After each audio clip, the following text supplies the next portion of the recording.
Satnam, I'm Nirvair Singh Khalsa, and here we are in the second month of 2017, and we're practicing Kriyas through all these 12 months with write-ups that have never been written up before. We're going through the thousands of videos, figuring out what hasn't appeared in a KRI manual and what needs to be written up. And this is very exciting as a yoga teacher and as a trainer myself to actually practice these things, which I may have practiced before in some of these classes, and to be reminded of them, and to have this material to be able to pass it on in classes. So this particular Kriya that he taught, and the date of this is, but you can look these up by date and you can look this up by code too. The code for this one is E452, and the date for this is, I can't see it, so look it up on by the code. But anyway, he taught this a little bit later on. It's like a whole decade or so after what we did in January, and so he looks much older, in this video. But it's such a fantastic video. There's so much wisdom and wonderful information in this video. So I urge you to go to the Library of Teachings and actually look it up.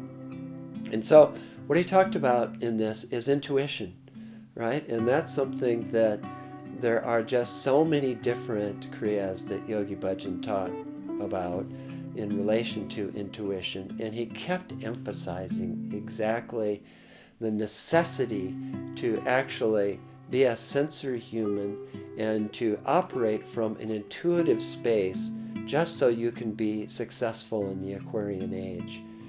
Essentially, he said, if you don't have intuition, it's like driving your car at night with the lights off. It may be a thrilling experience, but you may end up in an accident, right?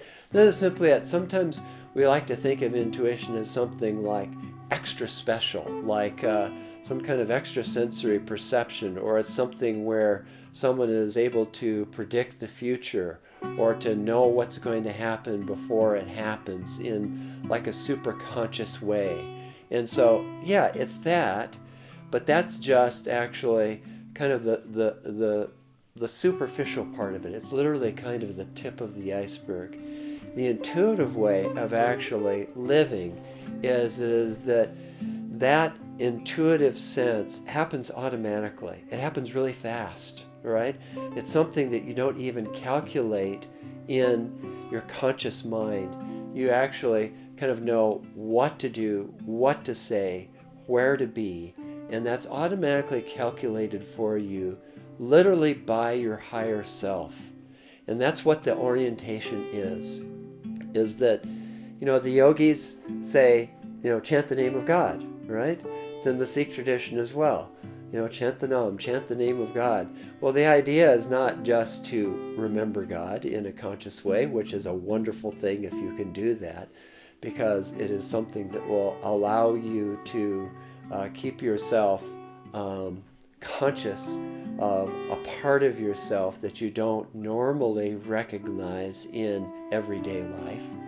But what it does is it creates the environment within through the use of the mantra itself and the adjustment of the glandular system and nervous system, so that you end up using these higher brain capacities, so that you end up living by the Ajna chakra, so that you end up having that orientation and balance within your higher self and also your lower self as well, for your expanded self, because you are God and you are part of God, and your limited self and your ego self. The path of the yogi is the one that walks right in between those, that keeps those in balance. And that's that place, that general state of stillness in action that allows you to live as an intuitive being, so that you stay out of trouble, so that you can survive the Aquarian age, so that you can actually be of service not only to yourself, but to uplift people that are around you that may need it as well. There's nothing more valuable than the intuitive, balanced, calm, and relaxed person in your environment. Those are the people you want to be around. Those are the people that have value in this transition between the ages. So we're going to start with the tune-in mantra, of course, Om Namo Gurudev Namo. You're going to have your hands in this mudra. It's like Venus lock. And so Venus lock, gentlemen, left little finger on the bottom, right thumb crossed. Ladies, however you identify your gender, you can do this mudra either way, but right finger on the bottom for that feminine aspect of you, and then the left thumb on top, right? So feminine gender, masculine gender, you figure it out. And then you're going to have your index fingers up like this, and you're going to hold this in front of the chest, underneath the chin, all right? So it's in a comfortable place. Then you're going to have your eyes about 1/10 open, but you're going to look at your fingers, at your fingertips for this.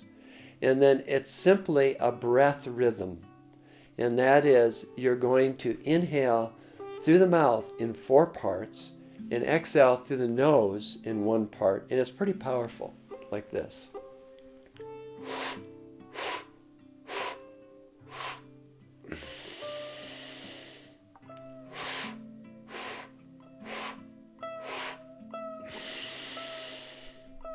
And you're going to do that for 11 minutes.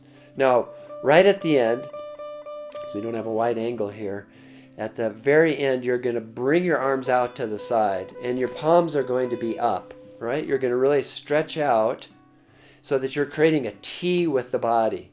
And you're going to basically tighten everything. He said Mahaband, which means you're going to squeeze the rectum, sex organs, navel point, pull the diaphragm up, and really stay in neck lock, right?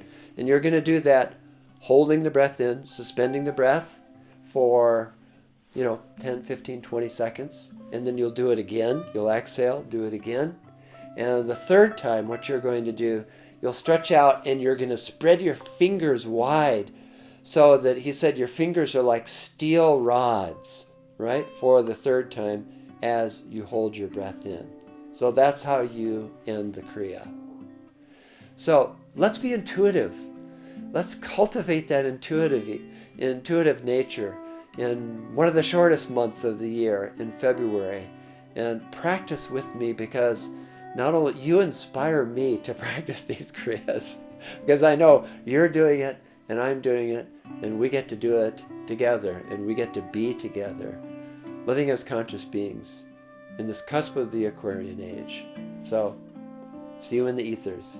Sat Nam.